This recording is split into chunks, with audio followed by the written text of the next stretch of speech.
trainers who are also in-person trainers work out, and then the way that they eat and sort of things like that as well.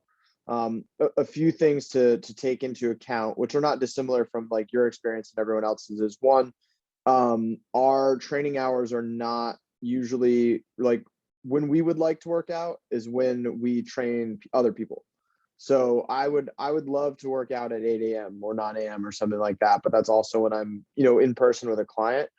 So our workouts are often sandwiched between, you know, prime training hours as well for our clients and for our business. So we have condensed time to work with sometimes, and that also can constrain the workout times. Other benefits, not necessarily benefits, but other features are we're on our feet for a good portion of the day, decently physically active, not necessarily with our heart rate up, but just getting general movement in. So, it's not uncommon for me to have an approximated sort of like basic day without getting a workout in where I'm still burning 2,500 to 3,000 calories without having actually worked out myself, which is one of the unique features of trainers. So, those disclaimers included, as well as also the other side is, we're completely, subject to training bias and things like that, where we do what we want and everything. And I'll dive into that a little bit more, but there's definitely something to be said for having a third party without any bias kind of program for you and write workouts and things like that. So I'll dive into that as well. So, and again, this is just my personal approach, and also just at this specific moment for the next like 15 weeks of the year. So my current goal, is I have this kind of arbitrary goal to get down to my senior year wrestling weight in college, which was 174 pounds. So I'm currently sitting around like 186. Like anybody, it fluctuates. But my body fat's between 13 and 14%. So getting down to that 174 would put me at like 9 or 10% body fat, which is a challenge to reach, but not terribly challenging for me, because I know that I've been as low as like 5% before, and that's a significantly different feeling and sort of approach. So those are sort of my like body composition or outcome goals, right? Long-term goals. And along with that, I've been dealing with some chronic left hip pain due to a forward slide of the femur. So my main goal within this training block is I want to pull that femur back into the place that it's supposed to be. So above all else, that is sort of the physical goal here. As we know, the body comp comes mostly from the diet and general movement point of it. But in terms of the training actually conducted, my primary goal is to pull that hip out of that position. And then also my lats have gotten super tight. So I'm having an issue with shoulder elevation. So kind of restore those. So this end training block is mostly health focused with a nice little body composition goal to keep me motivated in there. And then performance wise, I would normally say like that would be like a strength goal or something like that, but I don't really have anything in there at the moment. So did you have any, like, just looking at all this kind of stuff as I'm just going to be talking a lot, do you have any questions about any of these goals specifically? No, but I think it's really cool to have mobility goals in there, things to improve your functionality. I think in a lot of plans that is missed. And I think it's good to, know areas in like almost a physical therapy sense you need to improve on, communicate those to your trainer so you can have those burn in as well. Yeah, absolutely. And I think it's also good to have multiple ways to win within a program.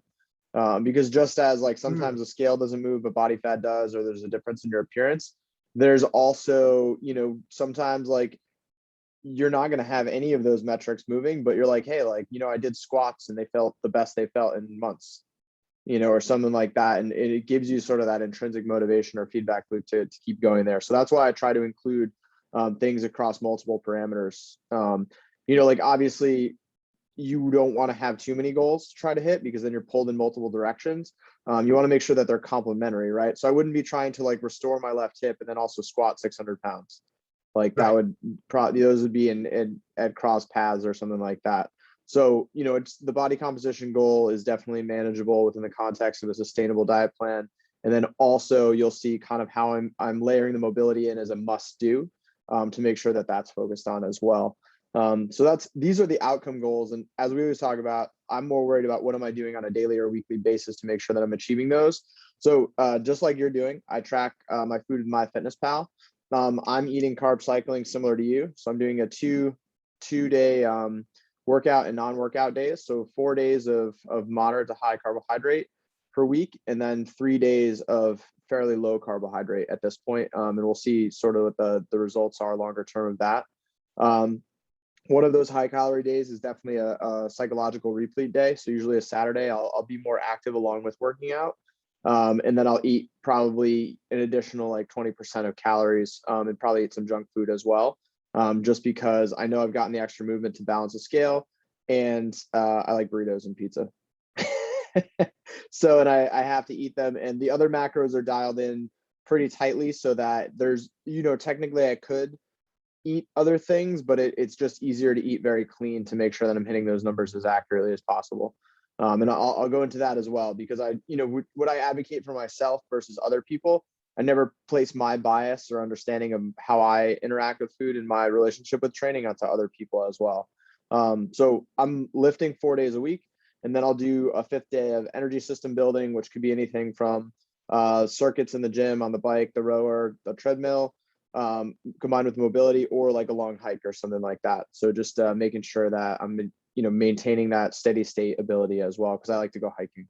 And then the most important part, 7 days a week, no matter what, minimum 20 days or 20 minutes rather of targeted mobility work for those lats for the shoulder extension, and then also for that hip. So some rehab exercises I've gotten from physical therapists, like that. So those are the behaviors that I am holding myself accountable to throughout the process.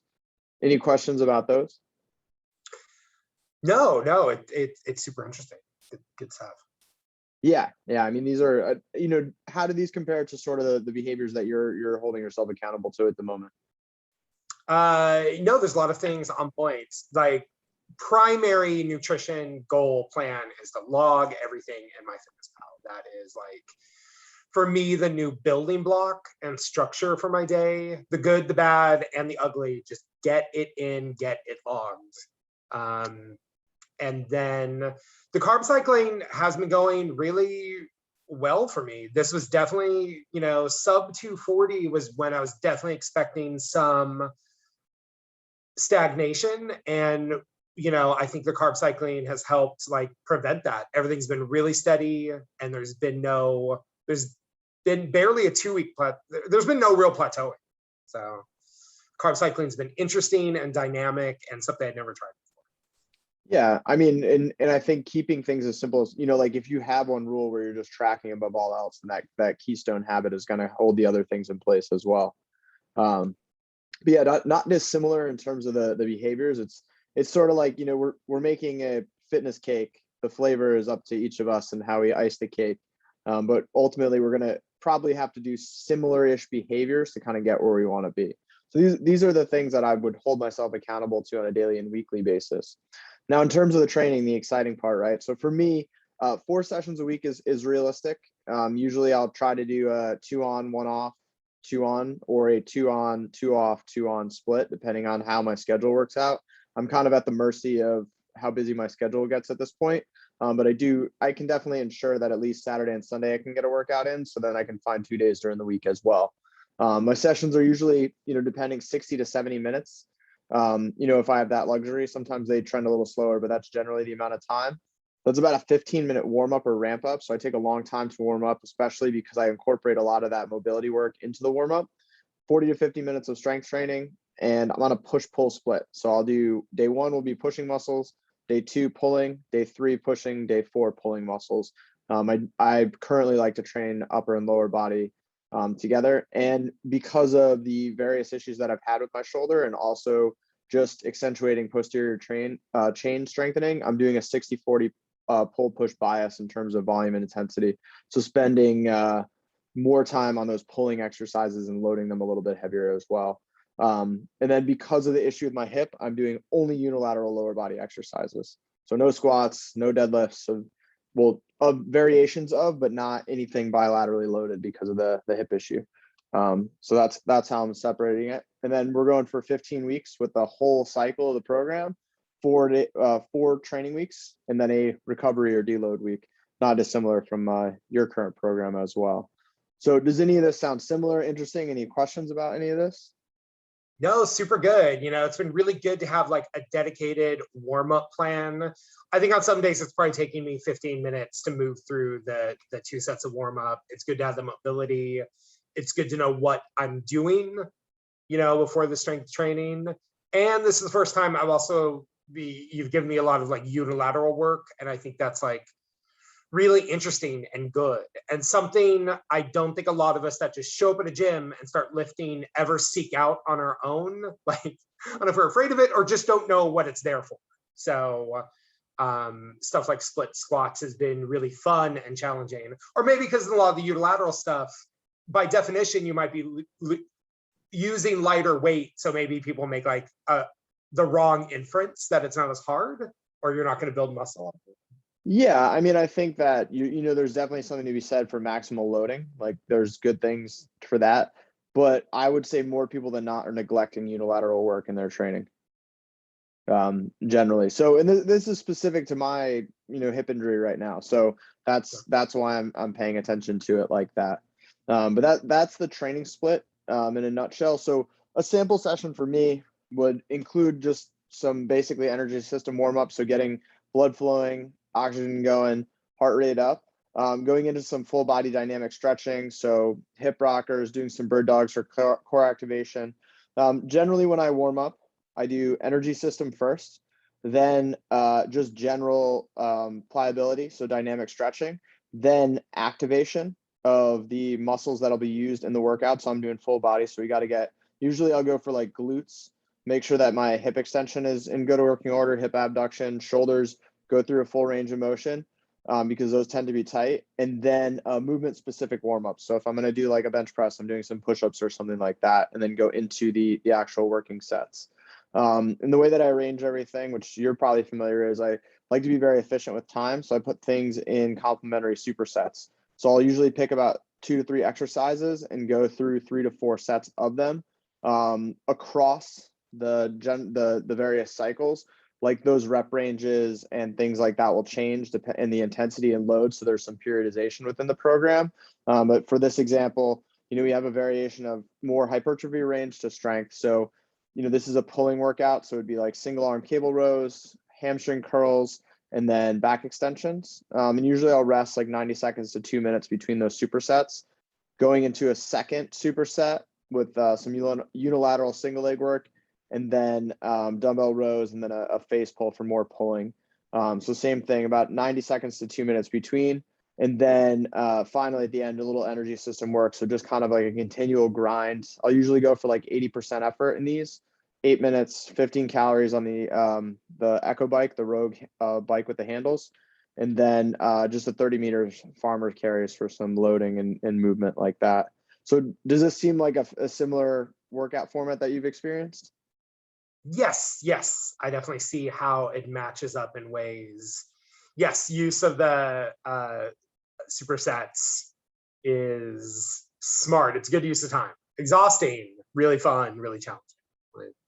Yeah, absolutely. I mean, I'm all about efficiency because, like I work with you and other people who are very busy, and it's like they don't have 2 hours to be sitting in the gym, going on Instagram between sets and hanging out. So it's like, what's the bang for our buck that we can get out of the individual training session without going insane? Like, you don't want to be doing like 40 sets in a single, workout or something like that. So you want to keep it under control volume wise. But yeah, it's generally an efficient system. So that would a sample workout would look like. Now the exciting part. So we are at the beginning of sort of this fat loss phase. So these are approximate numbers, and I'm sure they'll be adjusted. But like I said, I'm varying both caloric intake and then carbohydrate intake from workout days to non-workout days. So 3 to 4 days a week, varying between the two depending on the week. I'll be at about 2,500 calories, 188 grams of protein, almost 300 grams of carbs, and about 70 grams of fat. And then flipping on the non-workout days, the calories will drop by like 300 to 350. Protein will remain relatively the same. Carbs will drop significantly though, and fats will increase significantly as well, nearly doubling. So not dissimilar from the carb cycling that you're doing currently as well. So there is also basically a 3-step carb cycling that could be implemented. And that's where you would have like a high, medium, and low day of carbs, and vary the calories ever so slightly. The reason that I haven't implemented that is I need things to be as simple as possible for me. So I just need an A and a B split for my food. And then I interchange food items depending on sort of how the day, because I try to keep things super simple. For example, like today was a high carb day. It was a workout day. So my breakfast was a cup of egg whites with 2 whole eggs and 3 pieces of toast with some almond cheese on it. But tomorrow I'm not going to be working out, so it's going to be a non-workout day. So what I'm going to do is I'm going to forego the bread. I'm going to do 3 whole eggs, the cheese, and then like half an avocado. So I'm keeping the ingredients and the meal preparation relatively similar, so I don't, have to do like a double meal prep basically, Smart. like that. Yeah, it's for efficiency's sake. So again, this would be another thing, like a point of conversation, right? So for me, I've eaten the same things over and over and over for years because it's not that important to me throughout the week, and especially when I'm more targeted on a goal like this, to worry about exactly what the enjoyment level of the food is for me, but more so, does it fit sort of the goals that I've set for myself, and is it enough to kind of fuel the other things that I'm doing? Like the food becomes just basically an extension of the other goals that I have at the time. This is not a good system for all people because they need more variety. I think there's a continuum of convenience and variety that you need to find where you stand on. So at the worst, not the worst, but the most variety is the least convenient. You have to prepare every meal individually. You have to create different items. On the other end is literally eating like chicken, rice, and broccoli every single day of your life. And that's miserable. So it's like finding where on the continuum you fall at any given moment. And that's the problem. I think people always want to be like, here I am forever. But it's like sometimes you need more variety, sometimes you need more efficiency. So it's kind of finding where you fall on that spectrum. Do you find yourself kind of going back and forth with that as well? Yes. Well, I mean, it's been, I was very set in the initial macro plan and doing well, but like switching into carb cycling, it was like, oh, there's some variety here that's neat. Like I like proteins and fats, and I'm fine with a lower carb day or series of days. So it's been, I didn't even appreciate that little extra variety until I had it. But I do consider myself really fortunate because of a high threshold for repetition. And so it makes sort of the way you eat easier. So I'll like have a protein for the week. So today I cut up a big turkey breast, Yes. and Nice. I'll just bang that out for lunches for next like 5 days. Like, and again, because it's convenient. And then maybe when it comes to dinner, so I'm cooking for my partner too. That's something where I may put more effort into it, more variety, mix up the vegetables, mix up the carbs, something like that. Different protein than the turkey. Yeah, absolutely. I mean, you also like if you have someone else that you're eating with, it can be an issue to kind of fold the systems in together. So yeah, that's definitely one of the challenges I think people encounter. It's, if you're controlling your lunches and your breakfasts, it's fine, but when you get home for dinner, what is the situation? Because we can't remove sort of like the social element of food, right? Like we like to break bread with people and things like that. And you have to basically decide like where are you going to fall on this continuum? Like how strict can you be given the other factors in your life, like without setting yourself up for failure? Like give yourself a margin for error there as well.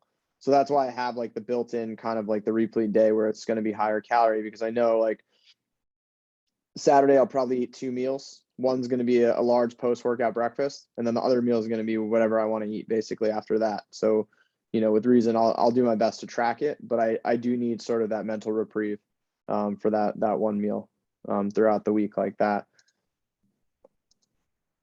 So looking at this, do you have any questions about sort of like the nutritional kind of breakdown?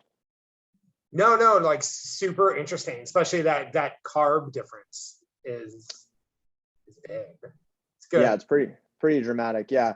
And I think that's only happening usually 3 days a week for me. So it's not tremendously impactful, but I've done this before and I'm pretty good at swapping out the meal items while maintaining the protein content. So it's not too challenging once there's like the 2 weeks of adaptation where you're like, I feel kind of shitty because I don't have a lot of carbs in my body right now. Right. Like that. So let me pop out of here. So I guess, looking at all that, was there anything that was surprising to you